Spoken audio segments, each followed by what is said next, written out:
मुकर्रर मुकर्रर दोबारा पढ़ो जी, खान साहब दोबारा पढ़ो।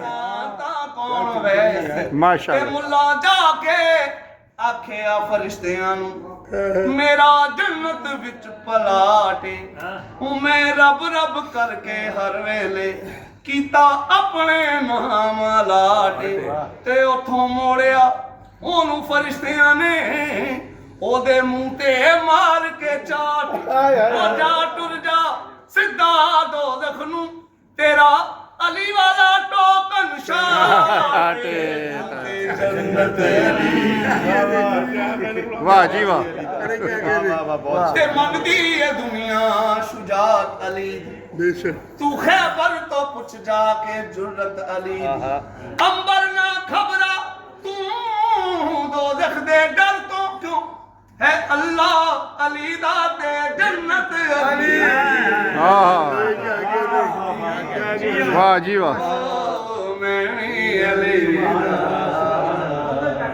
मैं जे ना वैसा ता कौन वैसी, किबला जिन्हां जिन्हां सरकार दो आलम दी नबूवत दा इकरार कीता है उन्हां ते जन्नत वाजिब हो। बेशक इंजे गल जिन्हां जिन्हां सरकार दो आलम दी नबूवत दा इकरार कीता है, कलमा पढ़िया है, उन्हां ते जन्नत वाजिब हो गई है, लेकिन उन्हां ते वाजिब हुई है जिन्हां दिलों कीता है। हाय हाय हां असल सुभान अल्लाह।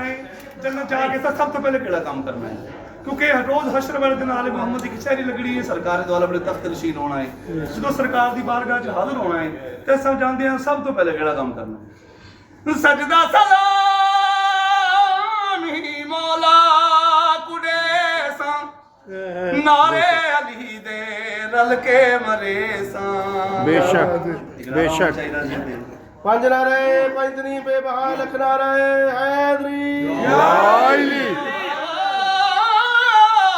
सजदा सलामी मौला कुडे सा, नारे अली दे रल के मरे सा, असा नारे अली दे रल के मरे सा।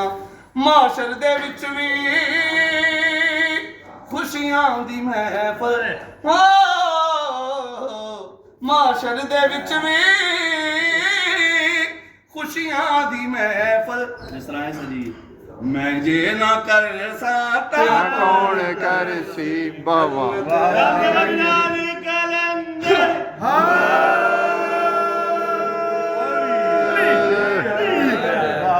अरे क्या कहते हैं, क्या क्या कहना जी माशा। सुन भाई रिकॉर्ड नहीं हुआ मिसरा, लेकिन मादमी ने नवा मिसरा पढ़ा। सुभान अल्लाह। माशाअल्लाह। जन्नत में जन्नत के हकदार जाएंगे, कसम अली की अली के उदार जाएंगे। दरे जन्नत में खड़ी कहती हैं सैयदा फातिमा ज़हरा, अल्लाहुम्मा सल्ली अला मोहम्मद व आले सबसे पहले मेरे लाल के आज़ादा।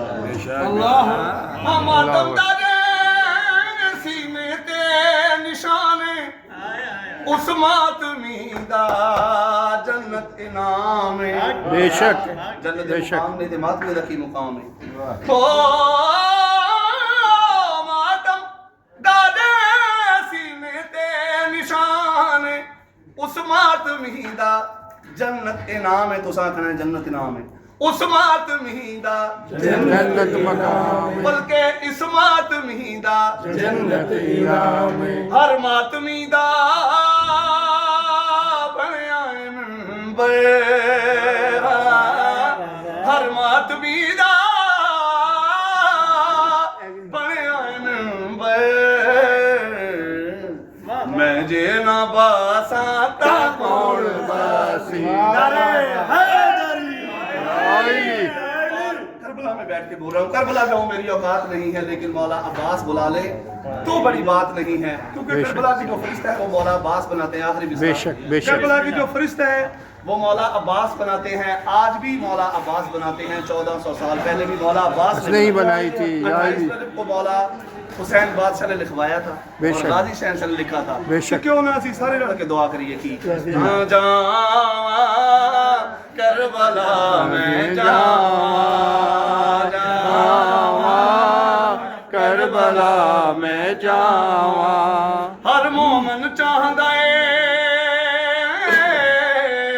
एक बारी शबीर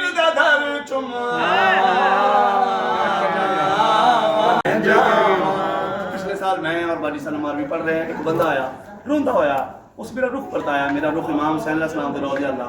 उस आख्या गुलाम बस कदी इंज भी पढ़िया कर। मैं आख्या किस तरह? उस आख्या हर मोमन चाहंदा ए लखवारी गाजी दा दर चुमा करबला में जावा या अली आख के मैं हाँ करा आगाज़ सफर राह में 14 दिन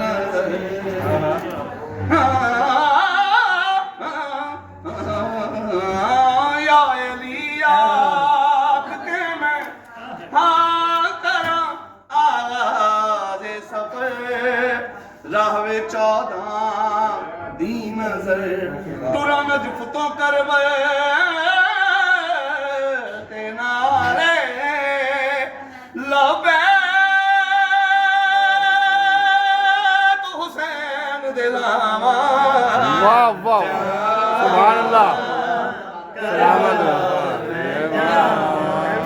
कियो मंजर होती हाँ मैं करा कि मैं बयां बसे हो सोच रिया मैं बसे हो सोच रिया की मैं मंगसा मेरिया सुन ले सी ज़हरा दा लाल दुआवां। वाह वाह वाह वाह जी वाह सुभान अल्लाह। मैं जावां आ तू भी शिफा मांग ले मेरे हुसैन से। बेशक हिकमत मेरे हुसैन की वसी हो अरीज है। बेशक अरे इतना बड़ा हकीम है ज़ारा तलाडला के फुतरस मेरे हुसैन का पहला मुरीद। वाह वाह ये वाह बादशाह हुसैन का दर है। इथों ना कोई साइल खाली गया है ना कोई साइल खाली जाना है। हाँ? बैत या सर ये तकाजा था यजीद का, मायूस तो कोई भी सवाली नहीं गया। अरे बैत ना दी हुसैन ने सर दे दिया उसे। इस दर से तो यजीद भी खाली नहीं। वाह आ जाके शब्बीर दे दर हाँ मांग लिया सिर्फ तू दुआ जिथे सुनदा ए खुदा। बल्कि मुख्तसर तरह जाके शब्बीर दे दर तू मांग लिया सिर्फ ए दुआ जिथे बसदा ए खुदा जिस दर तो मिलिया पुत्रस नू झूले दे नाल शिफा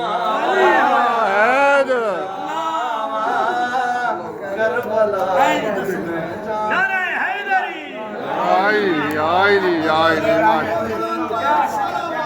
अल्लाहुम्मा सल्ली अला मुहम्मद व आले मुहम्मद वज्जल।